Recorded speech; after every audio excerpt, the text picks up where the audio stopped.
नमस्ते एवरीवन, स्वागत करता हूं आपका आपके ही चैनल नीटफ्लिक्स पे।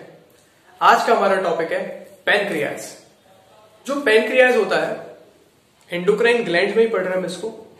इसका एक्सोक्राइन फंक्शन भी होता है, मतलब pancreas acts as an endocrine gland as well as an exocrine gland.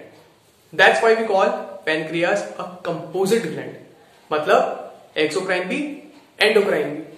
अब देखते हैं इसका मतलब क्या है।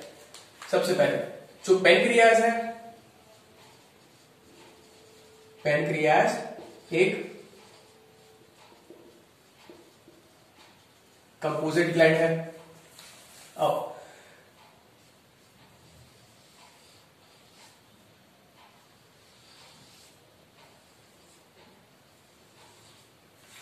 ये हो गया हमारा पैनक्रियाज।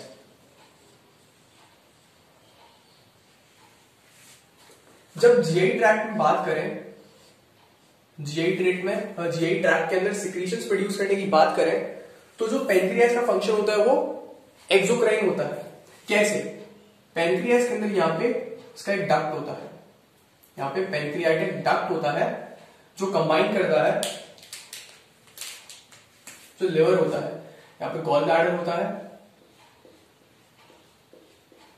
गॉल ब्लैडर का जो डक्ट होता है वो कंबाइन करता है लिवर के डक्ट के साथ, बनता है कॉमन बाइल डक्ट।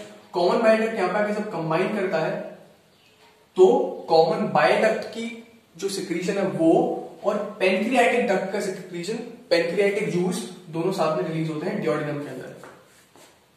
अब यहाँ पे जो पैनक्रियाज है, बात करें सिर्फ पैनक्रियाज की, जो पैनक्रियाज है वो डक्ट का यूज कर रहा है उसके केमिकल्स को टारगेट लोकेशन पे डालने के लिए। जो पैनक्रियाटिक जूस है उसका टारगेट क्या है? डियोडिनम। डियोडिनम में केमिकल्स को सिक्रीट करने के लिए वो ब्लड का यूज नहीं कर रहा है, उसके पास खुद के पास उसका स्ट्रक्चर है, डक्ट है, जिसके थ्रू वो केमिकल्स को सीधे डियोडिनम में डाल रहा है। ऐसे ग्लैंड्स को हम बोलते हैं एक्सोक्राइन ग्लैंड्स। और ये जो फंक्शन है पैनक्रियाज का, यही इसका एक्सोक्राइन फंक्शन है। एंडोक्राइन फंक्शन में क्या करता है? हार्मोन्स प्रोड्यूस करता है स्ट्रेट अवे ब्लड के अंदर, और ब्लड में सर्कुलेट करते हुए ये हार्मोन्स अपने टारगेट सेल्स पे जाके एक्ट करते हैं। अब यहां पर ये पैनक्रियाज मैंने बनाया है। पैनक्रियाज का जब हम माइक्रोस्कोप में स्ट्रक्चर देखते हैं, कट सेक्शन देखते हैं, तो हमें क्या दिखता है? हमें सबसे पहले ये ऐसे स्ट्रक्चर्स दिखते हैं। ये जो यहां पे क्लस्टर्स बनाए हैं मैंने ब्लैक कलर के, इन्हें क्या बोलते हैं हम? एसिनाई। एसिनाई प्लूरल, सिंगुलर होता है एसिनस। और ये जो एसिनाई वाला पार्ट है पैनक्रियाज का, ये क्या है? यही एक्सोक्राइन पार्ट है। मतलब जो पैनक्रियाटिक जूस होता है, ट्रिप्सिन, काइमोट्रिप्सिन, लाइपेज, वो सब यहां से सिक्रीट होते हैं एसिनाई वाले पार्ट से। उसके बाद बीच में हमें ये अलग से एक ग्रुप ऑफ सेल्स देखने को मिलेंगे। इन्हें हम क्या बोलते हैं? Islets of Langerhans. ये क्या है? आइलेट्स ऑफ लैंगरहैंस है। अब जो आइलेट्स ऑफ लैंगरहैंस है, सी जो आइलेट वर्ड है ना, इसका मतलब क्या होता है? आइलेट मीन्स होता है आइलेट। तो माइक्रोस्कोप के अंदर जो पैनक्रियाज है, इसका जो स्लाइड है, यहां पे जो सेल्स हैं लैंगरहैंस के, ये कैसे दिखते हैं? They look like an island surrounded by acini. So it's kind of like island, Langerhans, cells of Langerhans, they are like submerged or surrounded by the sea of acinar cells. तो इसलिए उन्होंने simply in sales को क्या बोल दिया? Islets और acini इन्हें surround किए हुए, सो आइलेट्स। अब जो आइलेट्स होते हैं, इसके अंदर अलग अलग टाइप के सेल्स देखने को मिलते हैं। कुछ होते हैं बीटा सेल्स, कुछ होते हैं अल्फा सेल्स, कुछ होते हैं डेल्टा सेल और कुछ पीपी सेल। डेल्टा सेल्स क्या रिलीज करते हैं? Delta sales produce somatostatin. Somatostatin की बात हमने एक और जगह करी थी, growth hormone inhibiting hormone was also called somatostatin. तो हाँ, ये वही हार्मोन है, ये वही हार्मोन है, यहां से भी प्रोड्यूस होता है डेल्टा सेल से, आइलेट्स ऑफ पैनक्रियाज के, islets of Langerhans of pancreas से। फिर जो पीपी सेल्स हैं ये प्रोड्यूस करते हैं पैनक्रियाटिक पॉलीपेप्टाइड। जो सोमैटोस्टेटिन है यहां पर, इसका फंक्शन भी इनहिबिटरी है। सोमैटोस्टेटिन जो हार्मोन्स बीटा सेल और अल्फा सेल से निकलने वाले हैं उन्हें इनहिबिट करता है। ये काम किसका होता है? सोमैटोस्टेटिन का, जो डेल्टा सेल से प्रोड्यूस होता है। अब बीटा सेल से क्या प्रोड्यूस होता है? इंसुलिन। एंड अल्फा सेल से प्रोड्यूस होता है glucagon. Insulin by beta cells, glucagon by alpha cells. अब जो इंसुलिन होता है और ग्लूकागॉन होता है, इनका फंक्शन बिल्कुल अपोजिट होता है एक दूसरे के। इन दोनों का फंक्शन बिल्कुल अपोजिट होता है। कैसे? इंसुलिन सबसे पहले यहां पर बनाते हैं, ये बना दिया मैंने ब्लड वेसल। इस ब्लड वेसल में इंसुलिन पहुंचता है और यहां से वो अपने टारगेट सेल्स पे जाता है। इसका टारगेट क्या होता है? पहला टारगेट होता है इसका लिवर। ये है लिवर। फिर जाता है adipocytes. Adipocytes means fat storing cells. And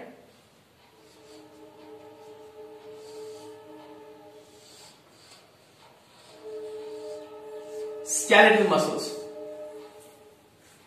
ये तीन जगह टारगेट करता है प्राइमरीली इंसुलिन। क्या करता है? इंसुलिन लिवर के पास जाता है और यहां पर जाकर एडिपोसाइट पे जाकर और स्केलेटल मसल पे जाके जो ग्लूकोज होता है, ग्लूकोज, इसका अपटेक बढ़ा देता है। ग्लूकोज का Uptake adipocyte, liver, skeletal muscle सबके अंदर बढ़ा देता है। और एक और चीज करता है लिवर के अंदर। लिवर के अंदर ग्लूकोज ग्लाइकोजन के अंदर कन्वर्ट हो जाता है और इस प्रोसेस को हम क्या बोलते हैं? Conversion of glucose into glycogen is known as glycogenesis. Glycogenesis. तो ग्लाइकोजेनेसिस कराता है कहां पर? लिवर के अंदर, और एडिपोसाइट के अंदर और स्केलेटल मसल के अंदर भर देता है ग्लूकोज। ये फंक्शन होता है इंसुलिन का, to increase uptake of glucose by almost all the cells in the body. The primary cells which are involved are hepatocytes, adipocytes and skeletal muscle cells. अब जो ग्लूकागॉन होता है, इसका फंक्शन इसका जस्ट उल्टा होता है। अच्छा, एक और चीज, पहले ग्लूकागॉन पे आने से पहले इंसुलिन ने क्या किया? ब्लड के अंदर जो ग्लूकोज था ब्लड के अंदर, उसका उसने अपटेक बढ़ा दिया। तो क्या ग्लूकोज का लेवल ब्लड के अंदर कम नहीं हो जाएगा जब वो सारा ग्लूकोज सेल्स के अंदर भर देगा? एक्जैक्टली। तो इंसुलिन क्या करता है? इंसुलिन करता है हाइपोग्लाइसीमिया। इंसुलिन करता है hypoglycemia. Hypo word means low, glyc word is for glucose and emia word is for blood. तो low glucose levels in the blood is known as hypoglycemia, and hypoglycemia is the action of insulin. तो खाना खाने के बाद जब blood के अंदर glucose का लेवल बढ़ जाता है, कौन निकलता है? इंसुलिन। अब जो ग्लूकागॉन है उसका फंक्शन इसका जस्ट अपोजिट होता है। जस्ट अपोजिट मतलब एक वर्ड में बोले तो hyperglycemia. Hyper means high, glyc word is for glucose, emia word is for blood.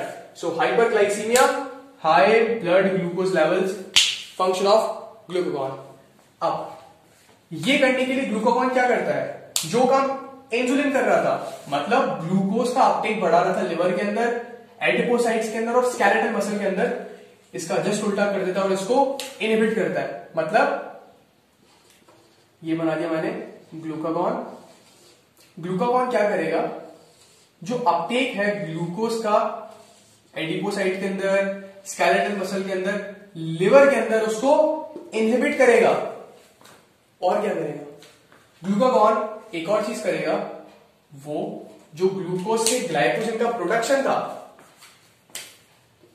Glucose से ग्लाइकोजन बन रहा था लिवर के अंदर, इसको उल्टा कर देगा। मतलब अब क्या करेगा ग्लूकागॉन, ग्लाइकोजन से ग्लूकोज बनाएगा, ग्लाइकोजन से ग्लूकोज बनाएगा। ये कौन करता है, ग्लूकागॉन। और इस प्रोसेस को हम क्या बोलते हैं, glycogenolysis. Glycogeno word is for glycogen, lysis word is for breakdown. So glycogenolysis means breakdown of glycogen. So glycogenolysis कराएगा, जिससे ग्लूकोज का लेवल, अगेन लिवर के अंदर ग्लूकोज बढ़ेगा और उस ग्लूकोज को भी वो रिलीज कराएगा ब्लड के अंदर, तो अल्टीमेटली ग्लूकोज का लेवल बढ़ेगा। और एक और चीज करता है ये, यहां पे उसने ग्लाइकोजन से ग्लूकोज बनाया, अब क्या करेगा, ये जो अमीनो एसिड्स है और फैट है, इससे भी क्या करेगा, ग्लूकोज बना देगा। और इस प्रोसेस को हम क्या बोलते हैं, ग्लूकोनियोजेनेसिस। ग्लूकोनियोजेनेसिस क्या था, formation of glucose from non carbohydrate sources. तो क्या अमीनो एसिड और फैट्स कार्बोहाइड्रेट्स है, नहीं, उससे अगर ग्लूकोज बन रहा है तो इस प्रोसेस को हम क्या बोलते हैं, ग्लूकोनियोजेनेसिस। तो ग्लूकागॉन के 3 important function, decrease uptake of glucose, जो ग्लूकोज का अपटेक है उसे कम करता है, और क्या करता है, ग्लूकोनियोजेनेसिस, और क्या करेगा,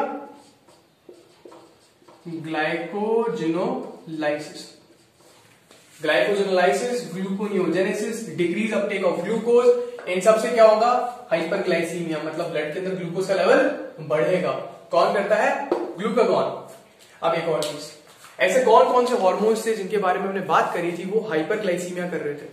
पहला हमने बात करी थी कॉर्टिसोल। कॉर्टिसोल भी ग्लूकोनियोजेनेसिस करके ग्लूकोज का अपटेक कम करके क्या कर रहा था, ग्लूकोज का लेवल ब्लड के अंदर बढ़ा रहा था, जिसे हमने हाइपरग्लाइसीमिया कह दिया। एपिनेफ्रिन, नॉरएपिनेफ्रिन, एड्रेनलिन, नॉरएड्रेनलिन भी कहते हैं उनको, वो भी हाइपरग्लाइसीमिया कर रहे थे, इमरजेंसी सिचुएशन में निकलते हैं। कॉर्टिसोल स्ट्रेस वाली कंडीशंस में निकलता है। ग्लूकागॉन ये भी हाइपरग्लाइसीमिया करता है। तो ये तीनों हार्मोन हाइपरग्लाइसीमिया करते हैं, लेकिन इंसुलिन हाइपोग्लाइसीमिया करता है। एक हार्मोन और था जो हाइपरग्लाइसीमिया कर रहा था, ग्रोथ हार्मोन। ग्रोथ हार्मोन का ट्रिगर क्या था, हाइपोग्लाइसीमिया, मतलब ब्लड के अंदर ग्लूकोज का लेवल कम हो रहा था तो ग्रोथ हार्मोन निकल रहा था, और निकलने के बाद क्या कर रहा था, ब्लड के अंदर ग्लूकोज का लेवल बढ़ा रहा था।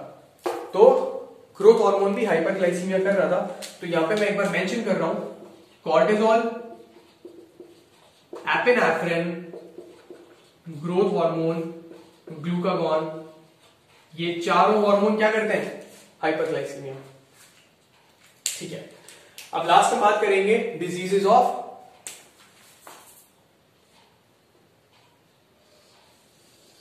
पेनक्रियास। पेनक्रियास से रिलेटेड अगर हम इन डिजीजेस की बात करें तो क्या है,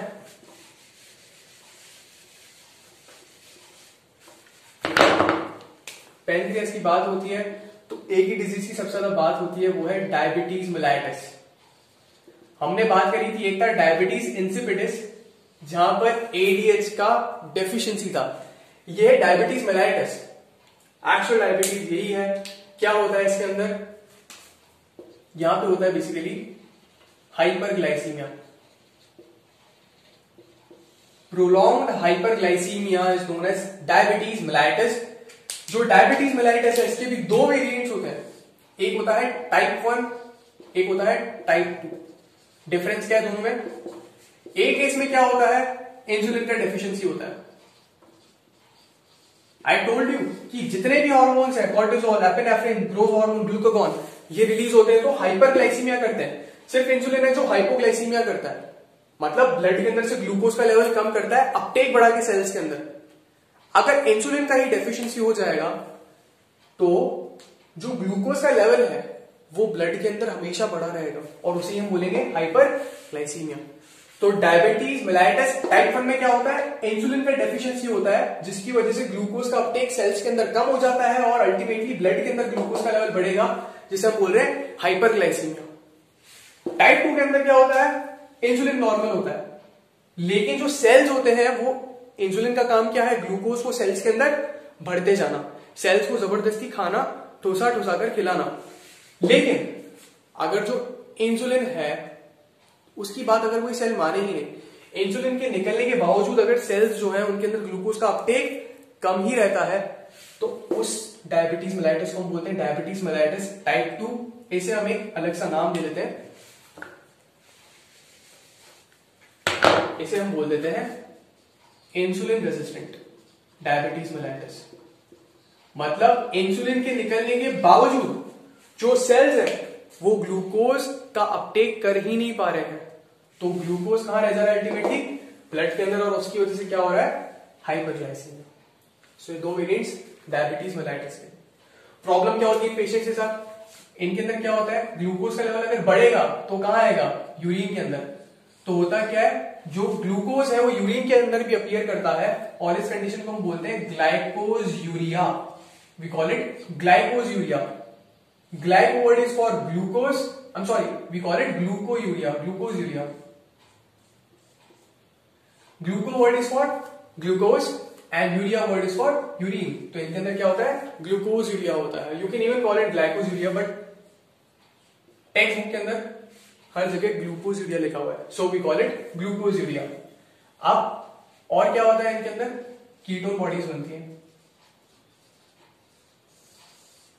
कीटोन बॉडीज क्या होती है, सिंपली जब भी बहुत सारा ग्लूकोज जो होता है अगर ब्लड के अंदर रह जाए तो उससे फैट बनना स्टार्ट हो जाता है, और उस फैट से अल्टीमेटली क्या होता है, कीटोन बॉडीज बन जाती हैं। जो कीटोन बॉडीज होती है वो बहुत ज्यादा डेंजरस होती हैं, और इन पेशेंट्स के अंदर क्या होता है, एसिडोसिस कर देती है। कीटो एसिडोसिस बोलते हैं उसे, कीटो एसिडोसिस, और इसकी वजह से पेशेंट कोमा में जा सकता है। तो डायबिटीज मेलाइटस टाइप 2 के जो पेशेंट होते हैं उनका डेथ, अगर इसे ट्रीट नहीं किया गया, डायबिटीज मेलाइटस को ट्रीट नहीं किया, तो डायबिटिक कीटो एसिडोसिस होगा और अल्टीमेटली डेथ हो जाएगी कोमा की वजह से। तो डायबिटीज मेलाइटिस में दो प्रॉब्लम्स आ रही है, एक तो है हाइपरग्लाइसीमिया और दूसरा है कीटो एसिडोसिस, कीटोन बॉडीज का फॉर्मेशन। इंसुलिन अगर आप दोगे, जो इंसुलिन थेरेपी होती है उससे ट्रीट हो जाता है। इंसुलिन थेरेपी में क्या होता है, आप इनको इंसुलिन देते हो और इंसुलिन क्या करता है, हाइपरग्लाइसीमिया को ट्रीट कर देता है, कंट्रोल कराता है, और क्या करता है, इसे इनहिबिट कर देता है। जो कीटोन बॉडीज बन रही थी उसको इनहिबिट कर देता है। तो जो एसिडोसिस हो रहा था, एसिडोसिस क्या होता है, ब्लड के अंदर ब्लड का पीएच कम हो जाना। ब्लड का नॉर्मल जो रेंज होता है पीएच का, वो होता है 7.35 से 7.45। अगर 7.35 से नीचे चला गया, पीएच कम हो गया, तो उसे हम बोलते हैं एसिडोसिस। ये कीटोन बॉडीज की वजह से होता है इन पेशेंट्स के अंदर। तो इंसुलिन हाइपरग्लाइसीमिया को ट्रीट करता है और एसिडोसिस को इनहिबिट करता है। अब जो इंसुलिन रेजिस्टेंट हाइपरग्लाइसीमिया हो रही है, डायबिटीज मेलाइटस टाइप 2 हो रहा है, यहाँ पे एक सवाल आ सकता है कि इंसुलिन थेरेपी से ट्रीट कैसे होगा जब सेल्स इंसुलिन रेजिस्टेंट है। इसके बारे में आप हायर क्लासेस में पढ़ोगे, लेकिन फिलहाल के लिए याद रख लो कि हाँ, इसे हमें देना पड़ता है, एटलीस्ट कीटो एसिडोसिस को प्रिवेंट करने के लिए देना ही पड़ता है। और इंसुलिन को अगर हम पर्टिकुलर कुछ डोजेज रेजिमेंस होते हैं उसे फॉलो करें तो इस कंडीशन को ट्रीट कर सकते हैं। ओके, सो आज के लेक्चर में हमने बात करी पेनक्रियास की। पेनक्रियास कंपोजिट ग्लैंड है, एक्सोक्राइन भी होता है, एंडोक्राइन भी होता है। जो एक्सोक्राइन का पार्ट होता है वो पेनक्रियाटिक जूस प्रोड्यूस करता है, जिसमें ट्रिप्सिन, काइमोट्रिप्सिन, कार्बोक्सीपेप्टाइडेज, लाइपेज जैसे एंजाइम्स होते हैं जो डाइजेशन में हेल्प करते हैं। और ये कौन प्रोड्यूस करता है, एसिनर सेल्स प्रोड्यूस करते हैं पेनक्रियास के। जो एसाइनर सेल्स होते हैं, they seem to be like a sea in which these islands are suspended. So these island cells, the cells which look like they are island present around, surrounded by the sea of acinar cells, these cells are called islets of Langerhans. जो islets of Langerhans वाला part होता है pancreas का, वो produce करता है insulin, glucagon, somatostatin, pancreatic polypeptide. Insulin and glucagon important है because ये ग्लूकोज का होम्योस्टेसिस मेंटेन करते हैं बॉडी के अंदर। इंसुलिन क्या करता है, हाइपोग्लाइसीमिया, ग्लूकागॉन क्या करता है, हाइपरग्लाइसीमिया। और अगर बात करें कि इंसुलिन की वजह से कोई प्रॉब्लम आ रही है किसी पेशेंट में, तो वो होती है डायबिटीज, जैसे हम बोलते हैं डायबिटीज मेलाइटिस। डायबिटीज मेलाइटिस, इसमें क्या होता है, दो वेरिएंट्स होते हैं, टाइप 1 टाइप 2। टाइप 1 में इंसुलिन ही कम होता है, और अगर इंसुलिन कम है, इंसुलिन का डेफिशिएंसी है, तो इन पेशेंट्स के अंदर ग्लूकोज का लेवल हमेशा बड़ा रहेगा ब्लड के अंदर। दूसरे वेरिएंट के अंदर इंसुलिन बहुत सारा है लेकिन सेल्स रिस्पॉन्ड नहीं कर रहे हैं, तो उन पेशेंट्स के अंदर भी ग्लूकोज का लेवल बड़ा रहेगा। पहले को बोलते हैं इंसुलिन डेफिशिएंट डायबिटीज मेलाइटिस, और दूसरा होता है insulin resistant diabetes mellitus. So that was all for today. Thank you.